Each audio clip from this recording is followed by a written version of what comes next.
Robert Lusser was one of the most influential yet little-known engineers of the Second World War. His work helped shape some of Germany's most advanced aircraft, contributed to the world's first operational cruise missile, and later influenced the development of modern aerospace engineering through a mathematical principle still used today. Yet his legacy is deeply controversial.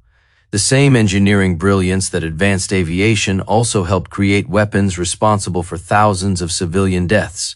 His life raises difficult questions about the responsibilities of scientists and engineers when their inventions become instruments of war.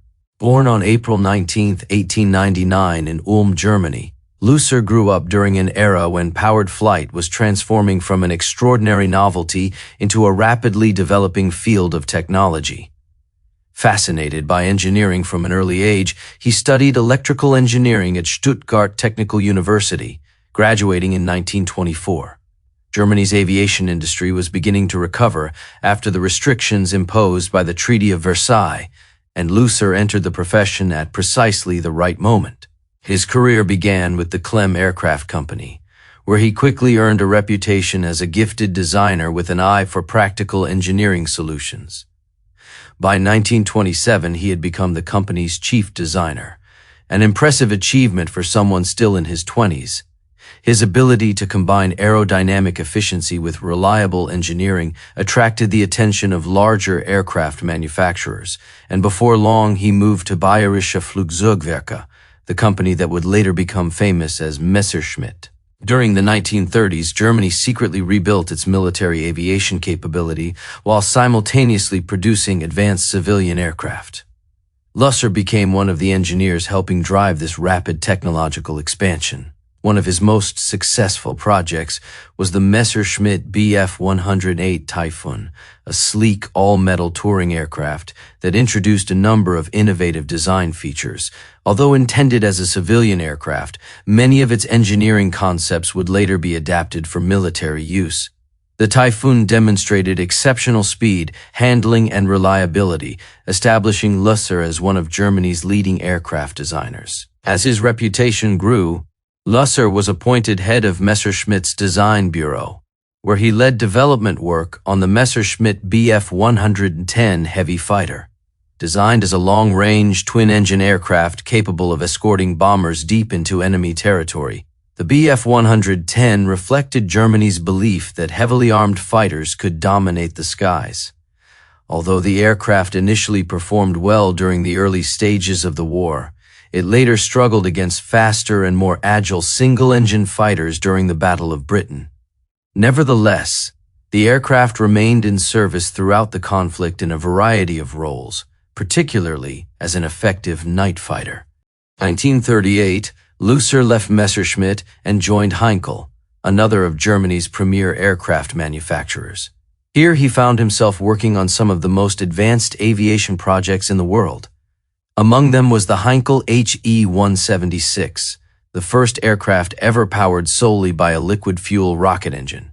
Although the experimental aircraft flew only briefly, it demonstrated that entirely new forms of propulsion were possible and represented a major milestone in aviation history. Lusser also contributed to the development of the Heinkel HE-280, one of the world's earliest jet fighter prototypes. Long before jet aircraft became common, engineers like Lusser were already exploring the possibilities of turbine-powered flight. The HE-280 showed remarkable promise but ultimately lost out to the Messerschmitt Me-262, which became the world's first operational jet fighter. Lusser was also involved in work connected with the Heinkel HE-219 UHU, one of the most sophisticated night fighters of the war, equipped with radar and advanced systems that made it highly effective against Allied bombers. By 1937, Lusser had joined the Nazi Party, a decision shared by many senior engineers and industrial managers working within Germany's rapidly expanding military industries. Whether motivated by ideology, professional advancement, or political necessity remains a subject of historical debate, but his membership tied his career directly to the German war effort. The defining chapter of Lusser's life began in 1942, when he joined the Aircraft Company. There, he became technical director of a project that would produce one of the most infamous weapons of the Second World War, the Fi-103, better known as the V-1 flying bomb, officially designated one of Germany's Vergeltungswaffen, or vengeance weapons. The V-1 was designed to strike Allied cities without risking German pilots. Unlike conventional aircraft, it carried no crew. Instead, it relied on a simple but ingenious combination of gyroscopes, compressed air controls, and an automatic guidance system that kept it flying toward a pre-programmed target. Lusser was primarily responsible for the airframe design, while the distinctive pulse jet engine was developed by Argus Motoren. The engine produced the unmistakable buzzing sound that earned the weapon its nickname, the Buzz Bomb. For those living beneath its flight path, that sound inspired terror. Even more frightening was the moment the engine suddenly stopped. Silence meant the V-1 had begun its final dive toward the ground, giving those below only seconds to brace for the explosion. The challenge facing Lusser and his team was unlike any previous aircraft project. The V-1 had to be cheap enough for mass production, simple enough to be built quickly under wartime conditions, and reliable enough to reach its intended target. Every unnecessary component increased manufacturing costs, while every mechanical failure reduced the weapon's effectiveness. The design represented a constant balancing act between simplicity, affordability, and performance. Development proved extremely difficult.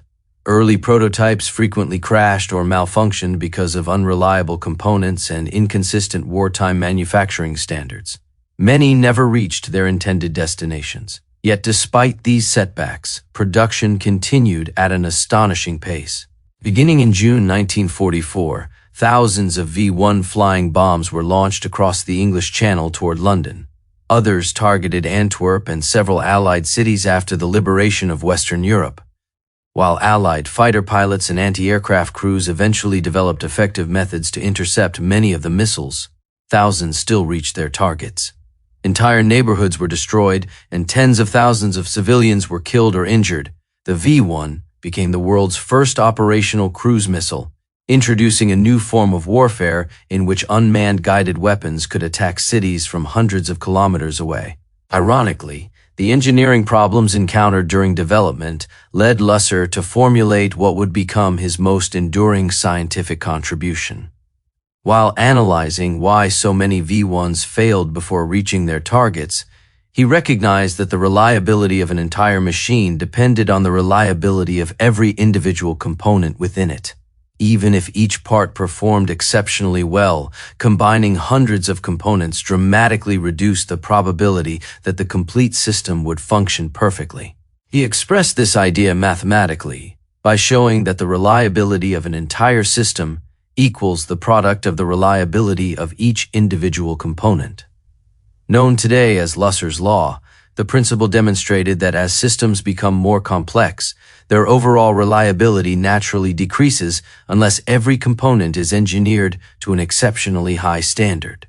Although first developed while solving wartime engineering problems, Lusser's law soon became one of the foundational concepts of reliability engineering. Today, it influences the design of everything from commercial aircraft and spacecraft to nuclear power stations, medical equipment, and computer systems.